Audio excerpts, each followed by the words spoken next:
Welcome to the Taproom Exclusive. I'm Dean Zarbaugh. I'm here at Franklin Brewing Company here in Elyria, Ohio. I am with Aaron, Mark, and Howard. Thank you all for being here. Talk a little bit. Oh, you're very welcome. Talk a little bit about you guys. You guys were established in 2012. When did doors actually first open? Was that in 2012? I would say shortly after that. Okay. It was probably November-ish 2012 Gotcha. that we got approved and everything through the state and the feds and all that stuff. And then probably around February, March is when we actually made our first sale. So it'd be shortly into 2013. What was it that inspired you to get into the brewing side of things? That's always been really part of what fascinates me the most is, you know, you talk to brewers, that isn't what they necessarily started out doing, kind of found themselves doing it. What was your journey to being, here at Franklin? Well, I mean, I can comment on myself, and then I'm sure Mark can fill in with some things too, but it all started with a home brew kit, basically. I got one for Christmas. I wasn't really in the beer at that time, actually, and this was probably 20-something years ago, or better than that. And, I was just starting to kind of get into Sam Adams and that type of thing, and someone bought me this kit and was like, hey, you're drinking this stuff, you might like to try something on your own. And I made a holiday spiced ale with it. And It was your first beer? Yes, and it was terrible. So you went 0 to 60 pretty much. Yeah, exactly. Wow. I wanted to do something different, and I like experimenting with things, Yeah. so I figured, why not? Let's give this a shot. And it really didn't turn out that good at all. I mean, it was drinkable, but it was... What was off? Was it like the carbonation? Oh, definitely the carbonation. Because that Flavor seems to wasn't be there. like There a was- big thing with the holiday ales is if that carbonation's even slightly off. Yeah, it didn't have that full feeling, and and it was just, but it was enough of a bug to get me going. And I'm kind of a geek when it comes to those things, and I like to over read and over explore things, and I just You fell down a rabbit hole. very much a very deep rabbit hole, Yeah. and I'm still falling. Hey, well, of all the rabbit holes to fall down, craft beer seems to be one of the most fun ones. Exactly. I don't know. I mean, I think Mark got into it with his dad. I don't know if it was along the similar lines or not, but Yeah, my father was a avid home brewer for years and got me interested in it. And, as time went on, we just made a lot of IPAs. Okay. We didn't take Is that any- because you like what you like to drink? Absolutely. Okay. Yeah, we're making it for ourselves. Yeah. There's no need for readings or really measuring much out. It was just kind of throw it in. See how many hops we can throw in. Absolutely, yeah. And we made some awesome beer. And then I got more interested in actually learning, what the science is behind this, how to do measurements, how to take readings, actually explain to people and tell people what it is I'm making. Shortly thereafter, I got to meet up with Aaron, and I came out on a Sunday just to see what he does out here, and I haven't left. So. Is that because they chained you to the back, or was it? Yeah. No. Well, no. This has been my first time here. As I was telling you guys off the air, unfortunately, I work on Saturdays a lot. I haven't had a chance to get out here, but to let people know, you guys are open on Saturdays from 12 to 4. Is that correct? correct. And so you do growler fills, everything. Tell the people about like what goes on here on Saturdays. Well, yeah, when we first started doing all this, we were just pretty much production only. We were making small batches of beer and hoping that people would enjoy it as much as we did. We started selling some, and it was like, hey, this is pretty good. And then one thing led to the next. We started getting more customers, started growing more. We all still have full-time jobs, so it's that fine line, that balance of things. Well, then about 2 years ago, we decided, you know what, we either need to upgrade and start really doing something, or we kind of need to be like, let's fold this. Right. Because not that anything was bad or in that avenue, but it was just getting to that point where it's like, look, we got to do something here, and so we decided, all right, let's get some new equipment, let's grow, let's open the tap room. Yeah. But we don't have a bathroom on premises. Okay. So we can't serve pints. Gotcha. But we are able to serve, the growlers to go, and we do have select bottles every now and then of things that Mark and I decide, hey, let's bottle this up. So we bottle some up, and when people come in, we can tell them we've got this, or this, or whatever, whatever we do at that time. And that's kind of how this whole thing started, and we have 5 taps. We have about 15 different beers that we produce. We squeak in one-offs every now and then to do something different, and we've started creating a little buzz, and we get more and more people that show up every Saturday. And we don't do too bad for being only open 4 hours a week, and we're hoping to increase that. But Yeah. baby There's steps. there seems to be a nice cult following for you guys around town. People think Elyria, Ohio. They don't necessarily think breweries. And it's nice to see. I grew up around here. My family lives in Elyria. I grew up going around here all the time, and it's nice to see a local watering hole like this. We get a lot of that from people that they'll show up and they'll be like, I had no idea you guys were here. How long have you been here? And we start telling them, well, we've been in business 6 years, and we've been doing this for 2, selling the growlers. And they're like, I pass you every day. I didn't even know. Yeah. It's a house, so it's Right. tough to know. We're not really supposed to put out signs or anything like that, so we Okay. can only do that, during the time we're selling, from 12 to 4. Gotcha. Okay. So, nobody complains. It's, people are very respectful when they Yeah. come. My neighbors have no problems with any That's of it. awesome. They all know what we do, and they're all supportive. And actually, they've come over many times. And, Nice. hey, let's buy something, and no problem. It's just, we're just kind of going with it and growing. Nice. And so we're enjoying. I'm enjoying an America's Gold right now. This is the America's Gold. Yeah. This is the Kolsch you guys do. Correct. Kolsch style. We've talked on the show before about how technically you can't. It's the champagne of beer. The true champagne of beer. You can't call it that unless it was from Cologne, Germany. Correct. Kolsch style. I love the Kolsch style. It is something that not a lot of breweries. Well, they're starting to. A lot of people are starting to get into this style, but it took a long time. I was going to say, it's funny that you mention that, because actually when we started doing this, and this was one of the first beers that I ever made, Okay. and the reason I did it, again, I like to try to do different things, was because nobody was really doing it. And it was kind of a dying style, except for in Cologne, Germany. Right.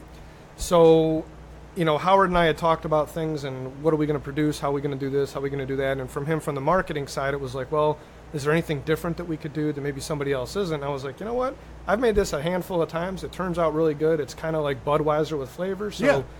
this would be a great introductory beer for people that don't know anything about craft. Yeah. And now that we've been making it as long as we have, we've gotten great compliments on it from a lot of people, even people from Germany that Nice. have come over and tried it. That's got to be the highest praise you can get. Oh yeah, and to me that's I'm not a metal guy. I'm not about any of that stuff. I mean the vents and those metals and everything, those are great, and I would never turn one down. Right, absolutely. But to me, the metal for me is for you to walk in here and say, I enjoy your product. That gives me more excitement and more joy than going, hey, I can hang this gold medal up here. And Right. a judge thought it was cool. Yeah. Yeah. There's always that divide between critics and the actual beer drinking community. Exactly. There was a saying from an old friend of mine years ago. That they were a musician, and they always hated the critics. And they said that the critics were the people that shot the wounded coming back from battle. That's a great. I said, how? That's a great. How true. That is a great analogy. I'm really enjoying this. This has a ton of flavor. I think there's kind of this weird. I don't know what the word to put it with Kolsch is that people think because it's a lighter body overall, it's a lighter, crisp kind of style that it's not going to have a lot of flavor. But try it. I mean, like I don't just knock it until you try it. You know what I mean? And this is one of the most flavorful Kolsch's I've had. Thank you. We Seriously. appreciate that. It's like I said, we've gotten a lot of compliments from people on that very same thing. I think Mark and I do it a different way. We brew this a different way than what most brewers would do it. Okay. And I think a lot of it stems from the yeast, the type that we use, how it produces and what it does, and it gives off its own flavors and its own esters and tastes all by itself. We just kind of give it facilitate it into doing what it does best. And we do it in such a way that we try to give it a little more of a fruit that seems to kind of come out of it, and I think that's what people really like about it, and that's what separates it from another Kolsch, because Kolsch's are, very similar to blondes and pilsners and all those light, airy type of beers, Right. and ours is when they try it, that's that whole thing of, wow, there's something else going on here, and it's like, There's a complexity to it. exactly. talk a little bit about the flavor. What can people expect out of this beer when they drink it? You, me? All right. Well, wow. It is light. It's got a subtle, I guess, an earthy hop finish, but there is a pearish. Is that even a word? Pearish. A pear type nose that it does elude, and that comes from the yeast, and how I didn't get that until you said that. Yeah, but now you will. Now that that's that different thing Yeah. that's in there that you're like, I don't know what that taste is, but there's something that is Yeah. good.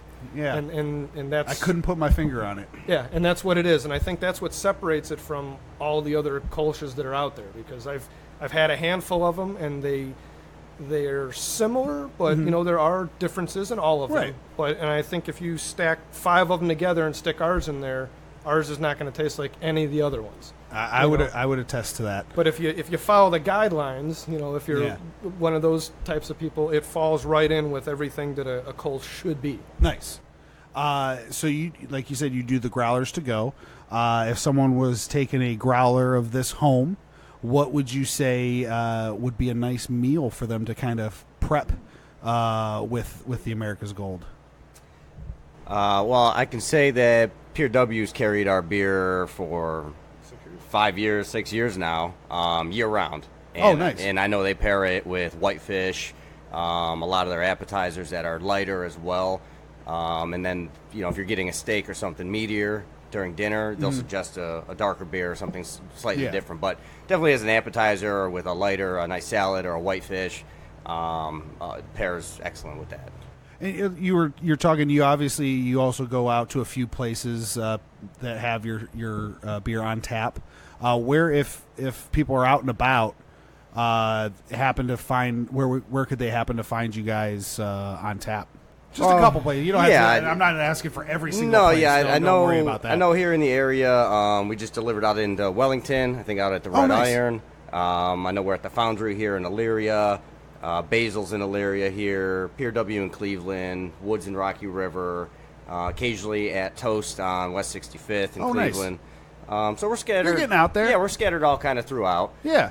We got a handful of places. A lot of them are loyal, and they keep us on all the time, and and then the way the craft industry is, and especially since we self-distribute.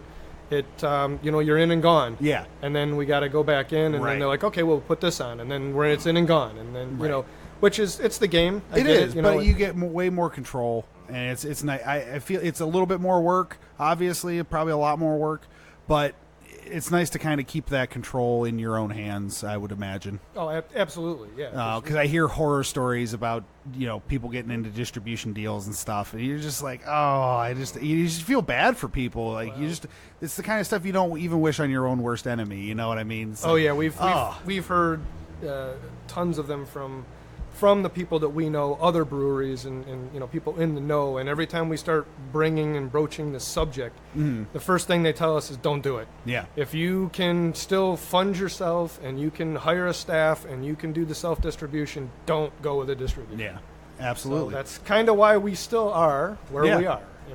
Absolutely. We've been approached. We were going to take that leap, and it was like, nope, there were just too many negative things that we're like, we're just going to keep doing this by ourselves. I really like that you guys are here in Elyria. Like I said, I grew up here.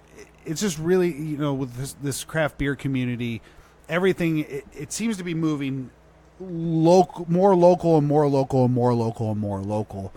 It's